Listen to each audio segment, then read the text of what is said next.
Salut à toutes et à tous, ici Toi Cestus, et aujourd'hui on se retrouve pour une toute nouvelle vidéo. Donc cette fois-ci on se retrouve pour la nouvelle vidéo de la decklist par chat. Donc c'est la decklist par chat qui va participer au second tournoi maison. Donc voilà, ça y est, je l'ai fini, je vous la présente, enfin fini. Il manque des trucs parce que des cartes ne sont pas arrivées, donc il me manque quelques cartes, par exemple dans l'extra deck. Mais le deck est complet, donc vous aurez une vue entière sur tout par chat dans cette vidéo. Sur ce, je vous fais pas plus attendre, on va tout de suite commencer la decklist.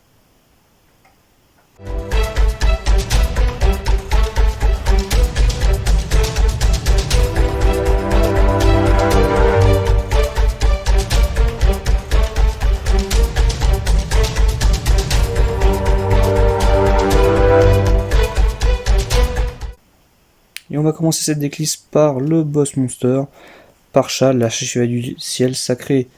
Donc lui va nous intéresser beaucoup pour son effet donc de tuto. Donc quand on infligera des dommages de combat à l'adversaire, on pourra aller tuto une carte contre piège. Et son effet de réincarnation, on va pas vraiment l'utiliser. Et voilà, le boss monster en x3, c'est la base pour les parchats. Ensuite, je vais jouer un néo parchat et un parchat, donc qui permet à eux deux de faire un peu de taf. Et aussi servir de target comme le gros boss monster pour la carte contre piège que vous verrez plus tard.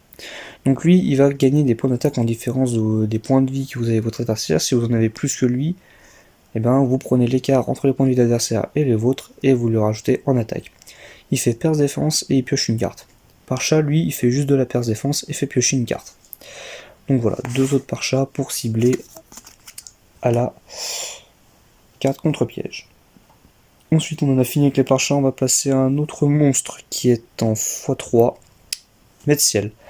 Metziel, lui, est très important car lui va permettre de gagner 1000 points de vie à chaque fois que le contre-piège est activé et que ça a été immédiatement résolu.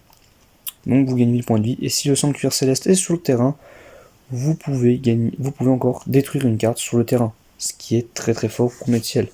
Et c'est grâce à lui que vous allez pouvoir refaire votre point de vie si des contre-pièges vous coûtent en points de vie et tout ça, donc voilà. Et il peut vous mettre aussi très confortablement en termes de points de vie.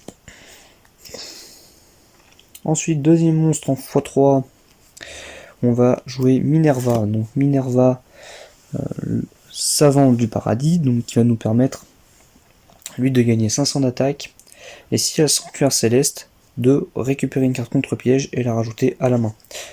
Donc voilà, c'est très fort. On a Metziel qui permet lui de regagner des points de vie et détruire une carte, et lui d'en récupérer une du cimetière et de gagner des points d'attaque. Pour lui. Donc c'est très fort, c'est de monstres qu'on botte, et donc il est faut x3 obligatoire. Ensuite, troisième monstre x3 obligatoire et à pas dénigrer, c'est tout de suite Adriane la guide. Adriane la guide, elle, qui permet de, quand elle est en pendule, donc avec son effet pendule qui est ici, de ne pas payer les coûts des contre-pièges. Donc ce qui peut être point de vie, ou révéler une carte, ou défausser une carte, ça vous y payez pas. Et son effet de monstre, c'est quand elle est détruite au combat ou par un effet de carte, vous pouvez aller chercher un monstre avec 1500 d'attaque, et puis votre deck à votre main. Voilà, mais nous ce qui va nous intéresser, c'est son effet pendule qui est là, qui paye pas les coûts des contre-pièges. Ensuite, un autre monstre, mais qui va être en x2, mais que vous pouvez aussi jouer en x3, mais moi je joue x2, c'est Artemis le Généreux. Donc Artemis le Généreux, lui, qui va permettre de piocher une carte à chaque fois qu'une contre-piège est activée. C'est très fort, ça permet de récupérer des ressources, et ça se combotte très bien avec toutes les contre-pièges. Donc deux Artemis le Généreux, c'est très bien. Pourquoi je dis un, je ne sais pas. Ensuite, on va jouer deux anges de loyauté. Donc, hop. Et le deuxième, bah, il a disparu. Donc, je l'ai retrouvé, il est là, donc le deuxième ange de loyauté. Donc voilà, donc deux anges de loyauté pour faire de la protection, tout simplement, de mes monstres quand ils en ont besoin. Ensuite, je vais jouer donc une écatrice, un moisson et une valkyrie de la puissance qui me permet donc d'aller tuto voilà la sanctuaire du déchu, de récupérer une carte contre-piège lorsque lui est détruit, et quand une carte contre-piège annule l'effet d'une magie ou piège adverse ou d'un effet de monstre, et ben je peux aller tuto un monstre depuis mon deck à ma main. Donc c'est très fort. Toujours du petit tuto, ça fait plaisir. Ensuite, nous allons passer aux magies.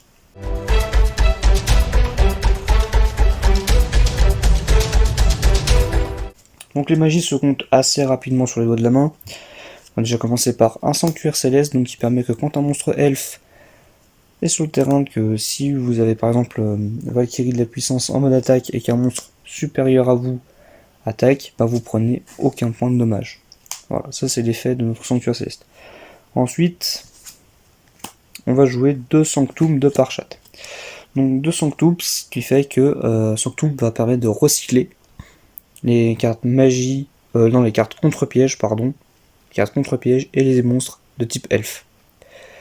Et ça c'est très fort, ça permet de faire du recycle et de les remettre dans l'ordre qu'on veut, et si on a une bonne main, on peut jouer qu'avec les contre-pièges et c'est reparti. Voilà, cette carte est très forte. Et x2 suffit amplement. Ensuite, on va jouer 2 cartes célestes, donc c'est pour piocher, tout simplement. On banne un monstre lumière et on pioche 2. Voilà, c'est pour de la pioche. Donc faut quand même piocher dans ce deck. Voilà là qui se tuto avec Hécatrice, comme vous avez pu voir récemment. Donc quand on contrôle aucun monstre, on peut invoquer spé un monstre de n'importe quel niveau, donc ce qui est très fort. Ensuite on a 2 tourbillons jumeaux pour péter encore plus le background inverse, et puis si on a des cartes mortes, 2 s'en défausser, ce qui est pas mal non plus. Et un Raigeki, voilà, pour détruire tous les monstres adverses sans 4 pépins. Donc voilà, ça c'est tout pour les magies, on va passer aux cartes pièges.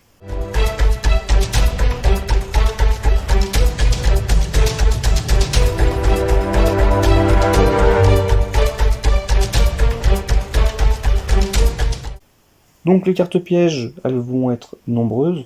On va commencer par la plus célèbre, Renaissance de Parchat. Alors Renaissance de Parchat, elle est très forte, parce que c'est celle qui va invoquer tous vos Parchats en règle générale, qu'ils soient de l'extra deck ou du deck. Donc voilà. Donc c'est une carte qui dit qu'il faut d'abord révéler une contre-piège de sa main, puis payer 1000 life points, et après invoquer un Parchat du deck à la main. Sauf que si vous possédez Adrian la Guide sur votre terrain en tant que pendule, vous ne payez pas ces contre-coups pour invoquer spécialement un Parchat. Donc ça c'est très très fort. Donc c'est pour ça que ça se combotte très très bien. Et qu'aussi, c'est une carte qu'on peut recycler avec donc le Sanctum de Parchat, qui permet lui de tout recycler, même celle-ci. Donc voilà, ça va très vite. Ensuite, bon bah on va pas changer les habitudes du deck Parchat, on va jouer 2 jugements, 2 avertissements et 2 solemnes. Comme ça, ça se fait pas chier, hein, on détruit beaucoup de choses. Et si on a Adrian la Guide sur le terrain, comme je l'ai déjà dit, on ne paye pas les points de vie. Donc voilà. Donc c'est très fort. Et en plus, on peut les recycler à l'infini avec le Sanctum. Donc, je pourrais vous dire, c'est assez fort. On a du temps. Ensuite, je vais jouer 2 Providence Ultime. Donc voilà. C'est très fort, ça annule les effets des cartes magie ou pièges et ça les détruit. Donc voilà. Tout simplement. Ensuite, j'ai joué une chute catastrophique, un seul outil du bandit, un pot du vin du temple maudit, et un rappel pour faire toujours des contre-pièges. Donc ceci, la carte qui, s'il pioche une carte, bam, on fait ceci, il choisit celle qu'il veut détruire. Ah, cet outil du bandit toujours aussi efficace, un pot du vin du temple maudit et un rappel. Donc pour les magies et les monstres, c'est parfait. Voilà. Ça c'est ce qui en est du deck. Là on va passer donc à l'extra deck.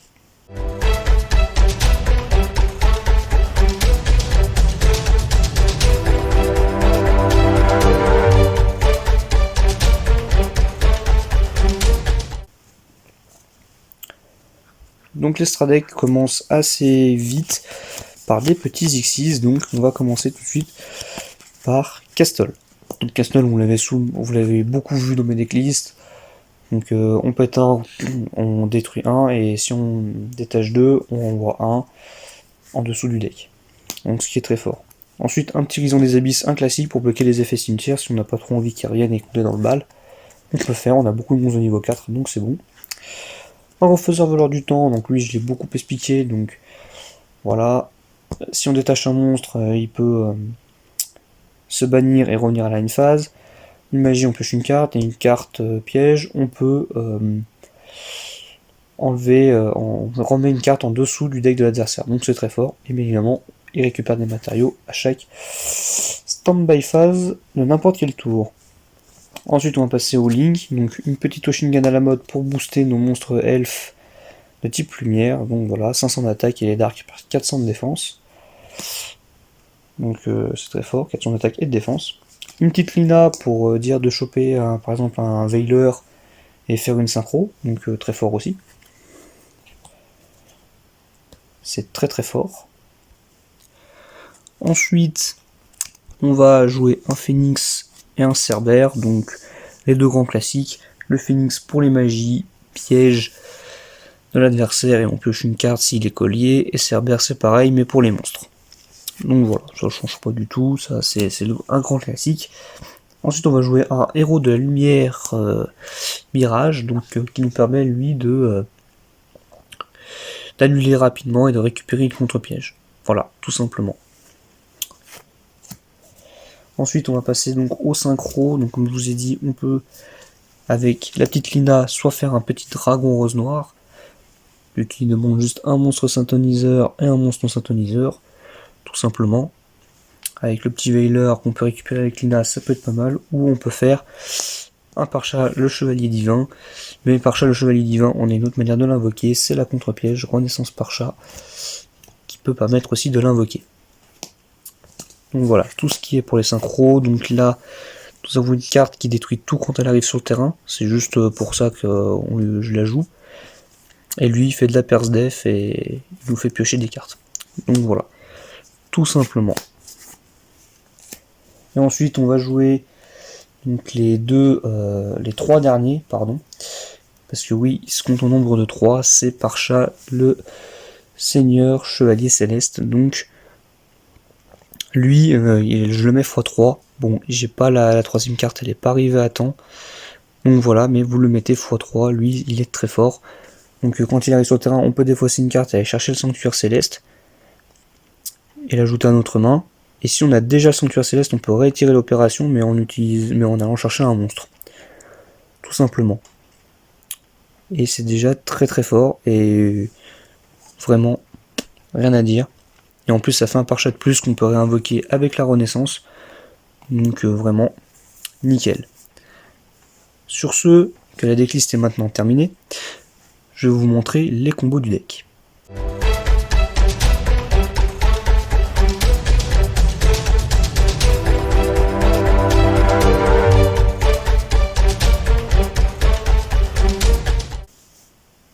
Donc voilà, j'ai donc pile shuffle le deck, j'ai tout fait pour le mélanger pour avoir une main viable. Donc c'est parti. Ok, donc on a une assez bonne main, donc oui, vous jouez toujours premier, c'est le but du deck Parcha, c'est de contrer tout de suite l'adversaire. Alors là, on a déjà deux contre-pièges assez fortes, on a Jugement et Renaissance. Déjà, on peut annuler l'effet d'une magie piège ici, ou un effet de monstre, et invoquer un Parcha. Et là, on détruit tout, on annule tout. On a un Metziel qui nous permet donc de gagner des points de vie, une Adriana Guide qui va nous permettre de ne pas payer les contre-coups de ces deux cartes-là, et un Twin Twister qui nous permet toujours de faire du ménage. Donc voilà, on peut set 2, on invoque 1, et on utilise Adriana Guide voilà, en termes de magie. Et voilà, tout simplement. Donc là, l'adversaire y joue, on peut faire Renaissance Parcha, par exemple. Avec Adriana Guide, on ne paye pas les contre-coups donc, de la Renaissance, et on peut invoquer par exemple un Parcha. Du deck, par exemple, on peut invoquer n'importe lequel, on peut invoquer lui, lui, ou même Néo Parcha. Donc Néo Parcha qui est un peu plus loin normalement. Il est là, voilà, puisque je l'avais pas vu au début. Donc voilà, on peut invoquer un de ces trois là, ou on peut invoquer tout simplement celui de les trois de l'extra deck. Donc voilà. Donc moi je vais faire le choix d'invoquer notre Seigneur qui va venir ici. Donc voilà, donc je vais mélanger le deck parce que je vous ai montré un peu les cartes. Donc voilà. Regardez, hop. On coupe le deck, tac. Donc voilà, j'invoque lui. Hop, j'envoie ma Renaissance. par exemple, voilà. Et là on peut dire que donc c'est mon tour. Hop, je pioche un Artemis, d'accord. Avec Metziel, donc j'ai gagné 1000 points de vie. Et là je peux faire l'effet, donc dire bah, j'en enlève un, je sacrifie une carte, et je vais tuto par exemple un sanctuaire céleste, vu que j'en ai pas sur le terrain, donc voilà, on va chercher un sanctuaire céleste tranquillement, ou une carte qui lise sanctuaire céleste. Donc par exemple on va aller chercher son tool, ou on va chercher le sanctuaire. Donc généralement on va chercher son tool, parce que comme ça on active son tool, tous nos monstres gagnent 300 d'attaque et de défense, ce qui est très fort. Et voilà, et on n'a plus qu'à dire bah, fin de tour, et c'est reparti pour un tour. Sur ce, on va faire comme si on partait second. Donc voilà, donc là on va repartir second, donc là on va hop, piocher pas 5 cartes mais 6 cartes vu qu'on va partir second. Voilà, hop, on part second, tac. Donc là, regarde, on a un Angeloté, on a une Écatrice. Voilà, oula. Oui, bah là on n'a pas grand chose. Voilà, par exemple, on va défausser Écatrice. Aller chercher, voilà là, le sanctuaire du déchu. Donc voilà. Lui, hop, on va chercher, on le rajoute à la main. On mélange le deck. Tac. Ensuite, on peut activer voilà là, par exemple. On peut invoquer un Metzel. Hop. Là, par exemple, pour essayer de se déverrouiller, on peut activer une carte céleste, bannir un monstre. Par exemple, on va bannir Metzel et piocher 2. Donc voilà, on pioche un Artemis et une Valkyrie, ce qui est pas fou. Mais on peut aussi poser un jugement et voilà. Et là, faut prier que l'adversaire n'ait rien au retour. À part, on peut se protéger avec Ange Loyauté. On a notre jugement qui est ici pour contrer. Mais bon, on gagnera que 1000 points de vie, donc on payera que 3000, façon de dire, vu qu'on n'a pas de gain les guides. Hop. Et voilà. Donc voilà, les combos du deck Parcha sont assez simples. Et donc ne sont pas très contraignantes. Il faut juste vous parier sur une bonne main.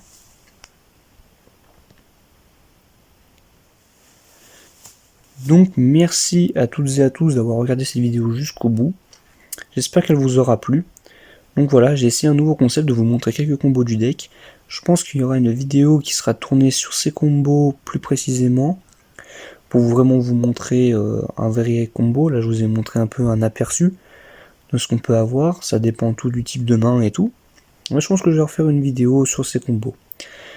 Sur ce, n'hésitez pas à commenter cette vidéo, si les contenus vous plaisent, vous pouvez les partager et surtout à vous abonner, ça m'aiderait beaucoup à continuer, et puis que vous rejoigniez la team Indomptable, ça me ferait encore extrêmement plaisir.